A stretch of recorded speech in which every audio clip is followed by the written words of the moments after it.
Hello guys, welcome back to the Traitors New Zealand, and we're back with another reaction, and I am super excited to get back into it. We have got a very exciting episode this time. We've got our first murder, our first banishment. Oh, guys, super crazy stuff's about to happen, and I am so excited. So if you guys are enjoying the series so far, make sure to like, comment and subscribe, do all that YouTube stuff that you guys do so well, and make sure to keep on ranting. But let's get into the video, shall we? We're the first. I don't know why I was so surprised that he was coming through the door, because he's actually one of the traitors. So I'm not surprised at all. But I do think that the person that's going to be going is, what was his name? Nathan, Norman, I can't remember his name. The middle guy. I can't remember his name. So as we well know, I'm a faithful, unfortunately. Honestly, such a mood. That would be me. Ugh, can't believe I'm a faithful. Ugh. But also, I do love how excited everyone is to actually see each other at breakfast. I think that's so sweet, so lovely. And it does really feel like a community game. But obviously, you really don't know who you can trust, because there's already one traitor in the room. The other two haven't even made it to breakfast yet. So literally anyone around that table could be a traitor, and you're just looking at everyone going, I think you might be a traitor. I think she might be a traitor. I think he definitely is a traitor. But actually, you have no clue. You actually have no clue. I wonder how long it'll be before someone has like a genuine suspicion on one of the three traitors and then like manages to get them banished. I'm imagining it'll be like episode 4 or 5, because only 10. So I don't know. Will a traitor make it to the end? I actually don't know. This is the thing. I know nothing about this series, and I'm very excited about it. Yeah, they'll be awkward around each other, you know. Or not. No, they will be. It's very interesting that he says that they're going to be awkward around each other, because I don't think I've seen many instances of traitors being awkward around each other in like group gatherings or one-on-one. I feel like most of them play it quite calmly, and I've seen like a fair few seasons now. This is now my 7th season of The Traitor that I've watched. So like, I don't know. I don't know whether I agree with that. I think certainly there are some people who are just awkward traitors in general, but I don't know whether necessarily they're awkward with each other. What I hope is that I hope they haven't taken Matt. That would be rude.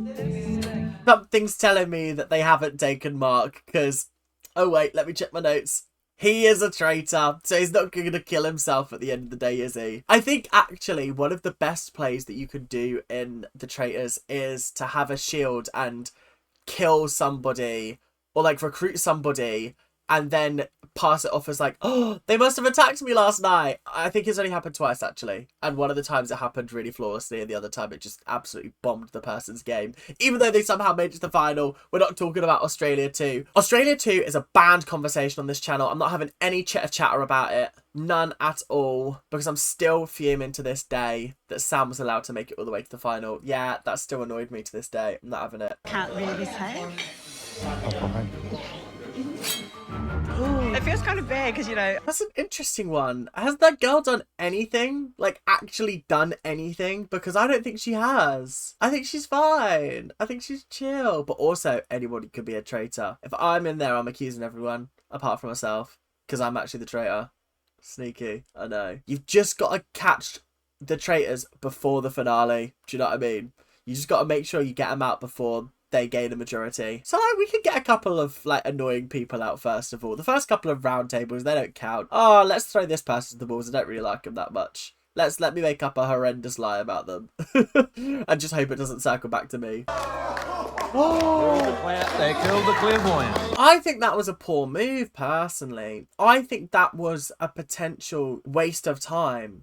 Because Kimberly, as much as she was a clairvoyant, she was spieling off a load of rubbish about people that weren't traitors.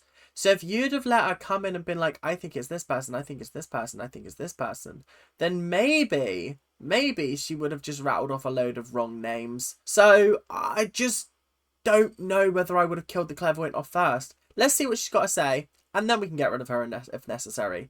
But If she can take shots at some people who are innocent, we destroy her credibility and maybe even get her banished as a traitor. And that's 2 round tables that we've survived. That is so predictable.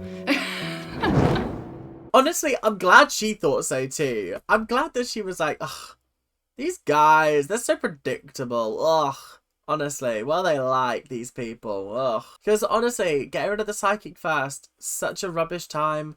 I wish we got to see what she would have said as her guesses. I think that would have been interesting to know before she left. But who knows? She did say that she was going after the woman that everyone was suspicious of, and that woman is not a traitor. So, very clearly, not psychic. And now, the poor child has gone.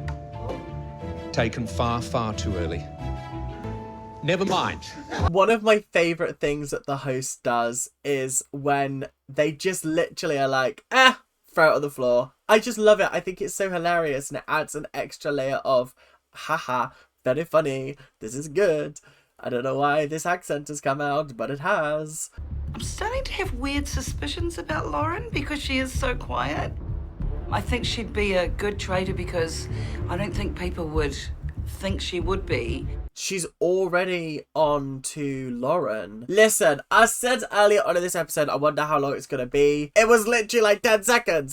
They didn't give him any time to breathe. They didn't even let him get into the game. And it's already, oh, I think it's Lauren. Oh, Lauren. Oh, bless you. She is a little bit quiet, I got to say. But I think that might just be her temperament, you know. Like, she might not just be the chattiest person in the room. And I think that's absolutely fine. You can't say that she's a traitor because of that, Justine.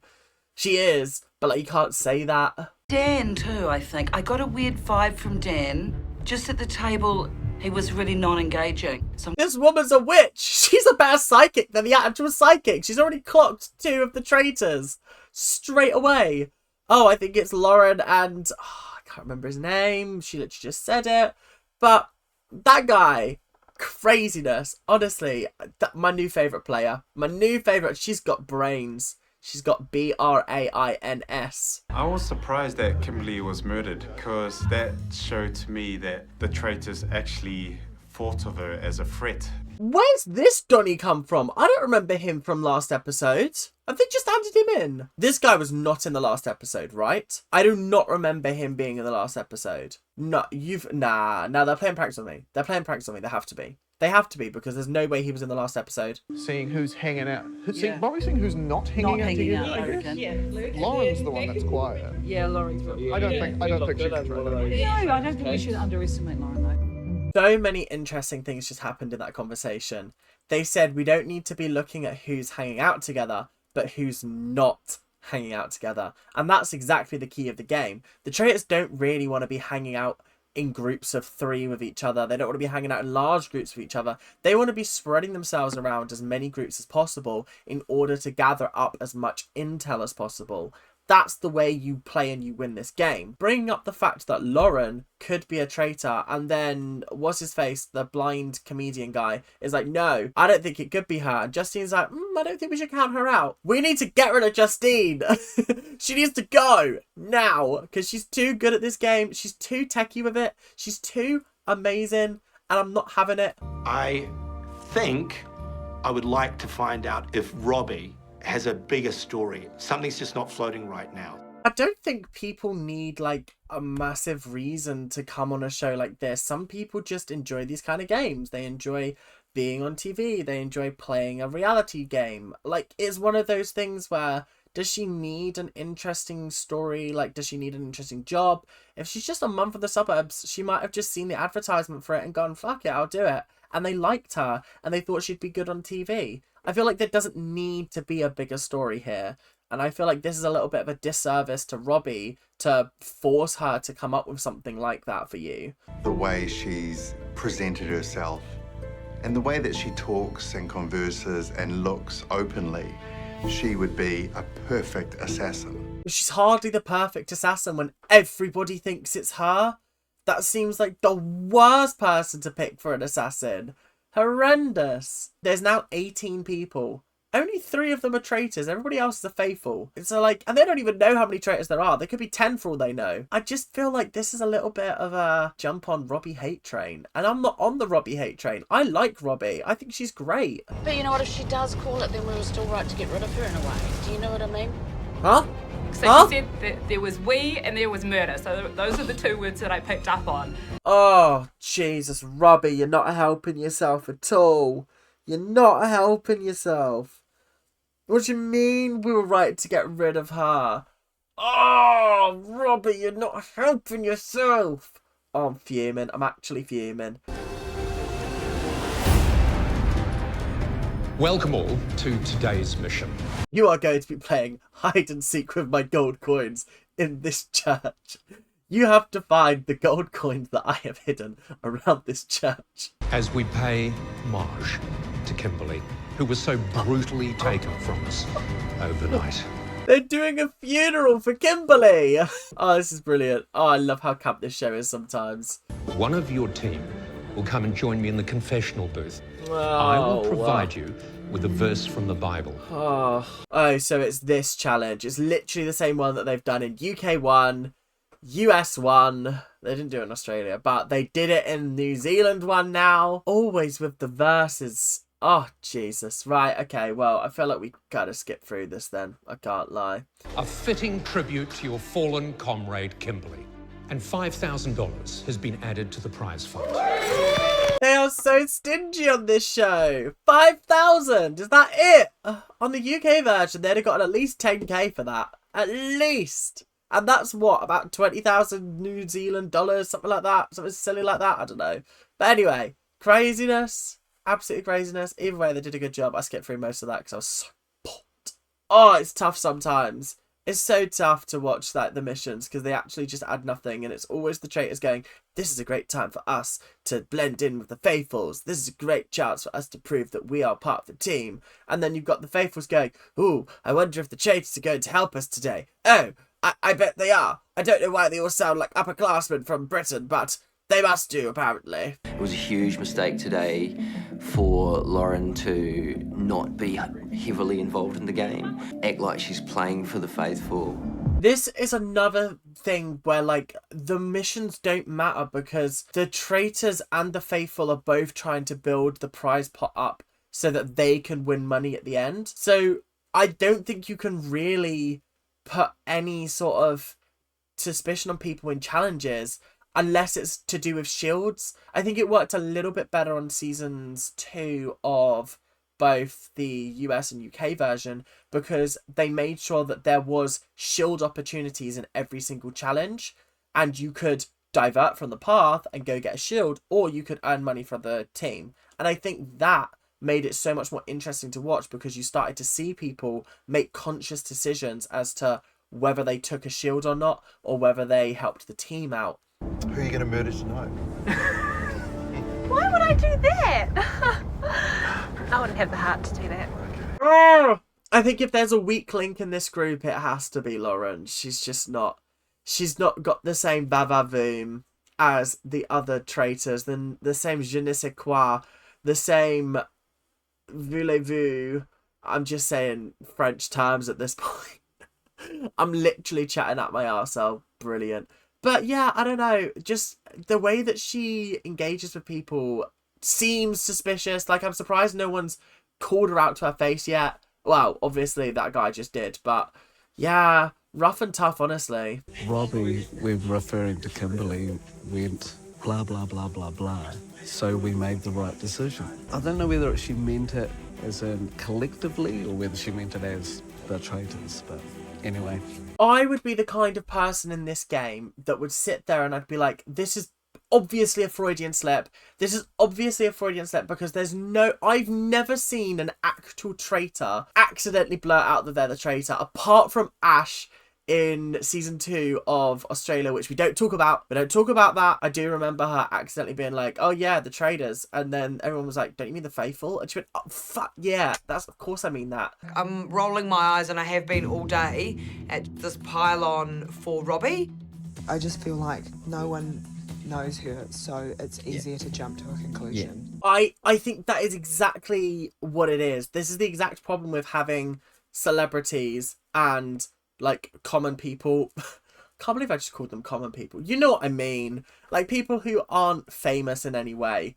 I feel like that's the issue, is because the famous people kind of know each other. They have connections outside of here. So you can grasp a sense of somebody if you like know them from TV or whatever, or from the radio or something. Like, come on, Robbie's lovely. Let's keep her around. She's entertaining. She tipped her own vial in her own drink. Do you think she really would have done that if she wasn't like faithful? Come on. What about people who got a lot of green in their drinks last night? Robbie, you got quite a lot? I sort of feel like I don't know how to defend myself against that.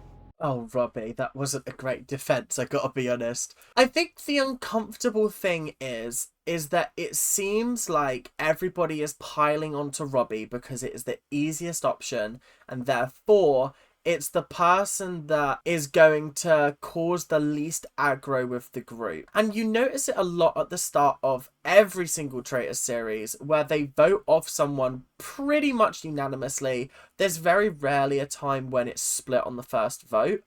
It's most of the time like, oh, okay, we're going to target this one person. I just think that Robbie is not the person to like come down on with a ton of bricks. They're not going to let us get a traitor day one. That's never happened. So we're not going to get a traitor out first time. It's the odds are so stacked against you that it's not categorically possible. Like, you might as well say you got 0% chance, because that's basically what you have. Bear in mind, Robbie is the person that most of us know the least.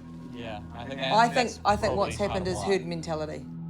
Honestly, big up Brody. I'm liking Brody. Everyone seems to be ganging up on this poor woman, and she's sat here like, what have I done? What have I actually done to you? And I'm so glad that Brody has called it out for what it is. She's the person that pretty much everyone knows the least. New Zealand's a small place. There's only about 20 people that live there. So, come on, you all know each other, apart from this one person. So, obviously, you're going to be scared of the unknown, of the person that you don't know, that nobody seems to know. I just really don't want her to go home. I feel like there's other avenues to look down, but I just know she's going to be the first person voted out. Okay, well, I'm going to put Lauren down. You just seemed to be out of sorts all day, and I wonder if being a traitor has possibly just tipped you a bit closer to sort of in a place you don't want to be. Robbie clocked her straight away. Wow, actually, Robbie, you're kind of smart. I kind of like this. You're doing quite well, I can't lie. She might be calling out Dad next. No one thinks it's Mark, though.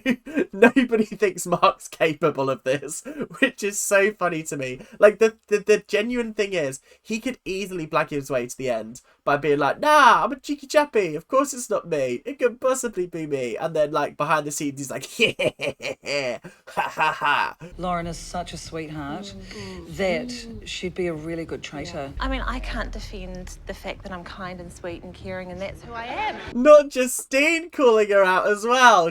Damn. Guys, New Zealand's crazy already. What do you mean? We're episode 2 and already the traitors are being called out. They're being outed. They're going to be out on the streets having stones hurled at them. Be you in a group and be open and be okay to talk and stand up for whatever, find out what you need to find out and do whatever you need to do, really. That was quite literally the most waffle answer I've ever come across in my whole life. That was pure, unadulterated waffle. There was more waffle in there than a Waffle House. I've got many more waffle jokes, but I'm going to save them for the rest of the series. But I do think there has been a bit of a change in how I know you. No. Traitor's not going home the first banishment. No, surely not. Surely not. Guys, I was joking when I said that earlier. I was joking. Joking. No, because this guy's just ended her. What more proof do you want than that I know her outside and I noticed a change? I know you quite well and I noticed a change. Oh god, this is so tense. I have a feeling it's going to be between Robbie and Lauren. It's got to be between those two. I do think Robbie will go home, but I think Lauren's gone in the next episode. Oh! I went for my original hunch there, which was also you, Lauren. This is what I mean by, like, I don't know people's names yet. And now she's just thrown out a random guess. Because why are you voting for Chris when we spent the entire time talking about Lauren and Robbie? Pick between them. Who do you think is more thingy? You're not going to get any votes with this. I'm sorry, Lauren. I voted for you. So the person I voted for was... Who? I think it's hilarious how they're just saying people's names. I'm like, who? Who? Who is this? Who? Why would she go for Dylan? Why would she not vote for Robbie, the person who is clearly going to get the second most amount of votes? I can't believe Lauren's got 3 already. Darth Vader. You make the perfect traitor. I also voted for Lauren. I voted for Lauren. I also voted for Lauren. Guys, I love this show. I love the Traitors so much. This is why I feel like I shouldn't have hopped on the Traitors trend until about 20 years down the line, so I could have binge watched 50 seasons of the Traitors from all around the globe. Because what do you mean, once I finish this, there's nothing new to watch in this country until, like, they release another one on BBC iPlayer. But very interesting that Dan chose to actually get rid of Lauren. I think that provides him the perfect cover, because obviously she's getting banished now, right? So he gets to be like, oh, I voted her out, woo. Colin. Maybe there was a reason to vote for Lauren. My God, that makes for a good traitor, and my God, I hope I'm right. I'm so sorry that we're not going to get to hang out with you. I am the unlucky 13th. Lauren. It was a landslide.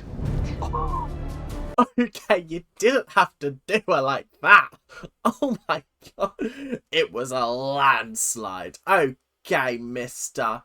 Okay, mister. You better pipe down, because this woman has thought that she had the game wrapped around her finger and has had that rug pulled out from underneath her today. I have been hiding a secret from you all. I am a traitor. Yeah, actually, that's crazy. First round table. They're out for blood now. They think they've got this whole game locked down. But now, this is where they've got to sit back and they've got to think, okay, we got one. Let's be smart. Let's be calculated. And let us try and find another one. Because I can guarantee you now it'll be like, they think they're amazing and they're just going to throw any name at the wall and try and banish them. The disadvantage is, at that point, me and Dan aren't really under suspicion. But if you then seduce someone, then everyone is back under suspicion again. See, Matt makes such a good point. Because, yeah, you want numbers in this game. But also, we need to start taking a dent out of this group of faithfuls. So I think what I would do in this situation is murder someone and recruit tomorrow night. So spend another day building up this sort of rapport with people, and then making sure that when we do recruit, that nothing in my personality or my behaviour towards people changes. I think we murder and we keep shock happening. I think we kill someone, we kill a sacred little lamb. So the 3 names that they've put out there was, I can't remember the first woman's name. The one who's bald. The second one is Chris, and the third one is Justine. I don't think you go for Chris or the bald one. I don't think you should. Purely because I just don't think it's a wise move. Yeah, you've got to take out somebody that is going to shock people, but Justine is the choice. Justine delivered one of the final blows to Lauren. She is on to Dan. She is a fantastic judge of character. So far, she's gocking everybody left, right, and centre. So taking her out of the game takes somebody who is willing to sit at that round table and go, I think it's this person. I think it's this person. Well, guys, that was another exciting episode of the Traitors New Zealand. This batch of contestants seem to be very good at the game. The Traitors, I have faith in Dan and Mark, I think is his name. I have faith in those two. They look like they've got it on lock. The Faithfuls, I'm worried for the Traitors, you know. Like, usually I'm like, ha ha ha, those puny little Faithfuls. They're so shit at the game. First round table and we've gotten out a traitor. Yeah, you guys are mad. You guys are crazy. That's amazing. So very, very well done there. But thank you guys for watching. Hope you guys have enjoyed. And make sure to like, comment, and subscribe, doing all that YouTube stuff that do so well. The brain is not brainers day. But thank you guys for watching. Hope you guys have enjoyed, and I will see you guys later. Keep on ranting. Bye now.